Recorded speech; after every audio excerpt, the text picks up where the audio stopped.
y'all. So listen, this morning I've been up listening to Numbers 22 through 24, and when I say, oh my God had me laughing, but it was some things that literally, like, y'all, listen. So, Balak, son of Zippor, was Moab's king at the time. He sent messages to Balaam, son of Beor, at Pethor, which is the Ephrates in the land of his people. Balak said to him, "Look, a people has come out of Egypt. They cover the surface of the land and are living right across from me. Please come and put a curse on these people for me because they are more powerful than I am. I may not be able to defeat them and drive them out of the land, for I know that those you blessed are blessed and those you cursed are cursed." The elders don't.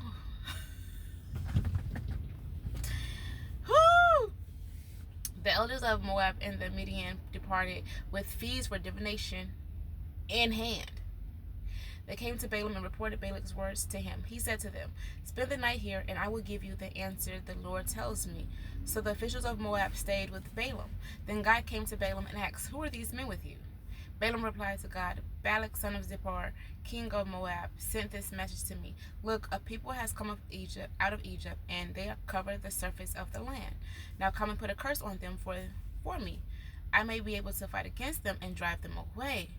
Then God said to Balaam, "You are not to go with them. You are not to curse these people, for they are blessed." So Balaam got up next morning and said to Balak's officials, "Go back to your land, because the Lord has refused to let me go with you." The officials of Moab arose, returned to Balak, and reported, "Balaam refused to come with us." So what does Balak do? He sent officials again who were more numerous and higher in rank than the others.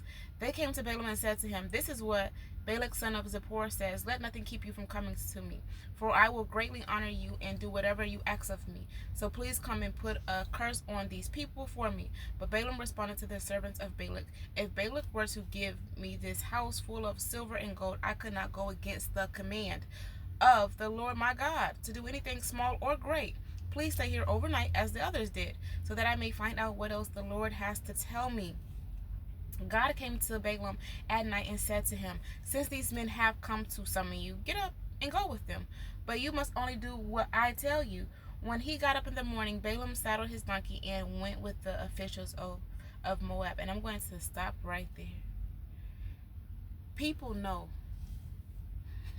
what they are doing. So it says, I may be able to defeat them and drive them out of the land, for I know that those you blessed are blessed and those you curse are cursed. We gonna go right there. See, some people, they know they could do certain things, but it won't be the same because, I know that whoever, like, God is with you. How can I get you to be deceitful? What can I do to manipulate you? To do something for me. And this is why you have to be cautious of people with titles. You have to be cautious of you. You have to be cautious of everything around you, the circles, the friends, especially when God has something on your life and you know that you are about God. You have to know who you are and your identity, because you can't allow no one else to make you do something that God has told you not to. And when it goes down, God is like, "Who are these men?" And God is like, "No, you are not to go with them." Like, because these people are blessed. Why would you curse somebody that is blessed? Why would you curse somebody that God got their hands on? I don't care what they doing. God got their hands on them. All right, so Balak, this when people can't control you, they send people, but now they gotta send those that are numerous and higher in rank. When the devil sees that, I try to tempt them with this, but I can't get them, so let me send somebody higher. And those that are close to the devil has a stench. Those that are spiritual aware, you understand.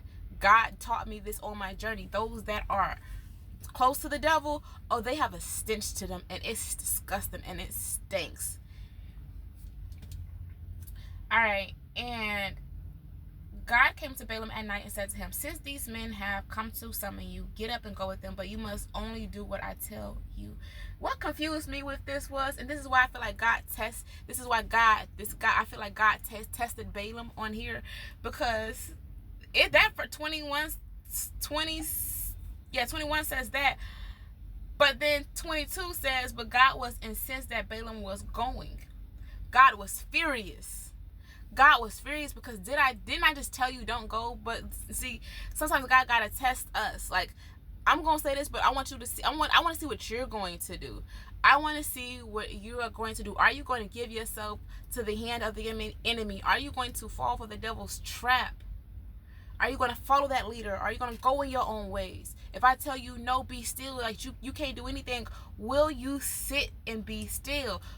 Because listen, you know what I'm starting to really realize?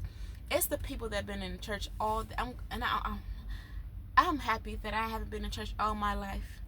It's the people that has been, and I feel sad. It's the people that have been in church all their life that are the ones that don't want nothing to do with God anymore because of the experience that they had to deal with all their life. Like, you get tired when you keep forcing things on people and forcing God when God's not forceful, and the experience and the pain that people go through because of the deceit, the manipulation that others are doing, and them using other people's gifts and using them and draining them. It's like, why would I want God now? Like, I'm tired. And I feel bad for people like that don't want them because of the experience that they experience because of the hands of other people.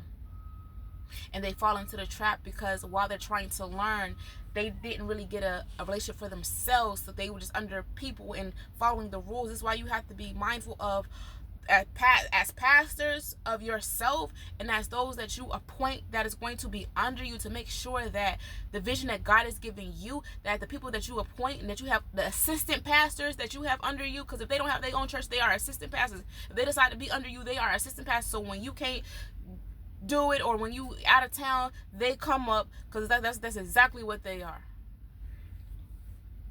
And I ain't taking nobody's title from them, but if you decide to be under somebody else, you're the assistant. You're the one that comes in and show up.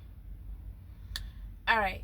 So then on top of it, like, if they're not going to follow your vision and be able to learn truly God's ways, and they be consumed by their own things when they see things in people, like, it's either they're getting in their own way or they're following you. So God gave you a vision. Are you doing what God is asking you to do? Are you checking the house? Are you making sure that everything okay? Because there should be nothing. Like, when you got the title of a pastor, you gotta do it whether you got a crowd or you don't have a crowd. Jesus didn't even have a crowd. Jesus got a crowd along the way. And therefore, whether you get that building, that is still, when God making you a shepherd, you are responsible for everything. Because, baby, when something blows up, it's not the assistant pastor that's going to get it. It's, if this is his church, if they allow this in their church, it's going to go to you. Like, you're responsible for everything that goes on. And I mean everything that goes on. Oh yeah, this is going to be 2 messages because I ain't going to be able to do all this in one. So therefore, like, what voice are you listening to in this season? What voice are you listening to in this season? Do you really have a relationship with God? Are you really following God? Do you know God's ways? Like, they was bribing him with everything he did, and then eventually he went. He was like, yep. When he got up in the morning, bade him saddle his donkey and went with the officials. And then what I read yesterday, but God was insisted that Balaam was going, and the angel of the Lord took his stand on the path to oppose him. And that's I tested you and you failed. I told you to do something and you went to the other side. You still got in your there's still something there that got in the way of where, okay, you know what, I'm gonna go, well God said that it's okay, but did he really? Was it a test? Like, God, are you testing me till I really know that it's sure? Like, the other times, he said the other times, listen, even though that God told him that, he still should have said in the morning before he left, he should have said, God, listen, is this really what you want me to do? I know you said this. Is this a test? Is this a test?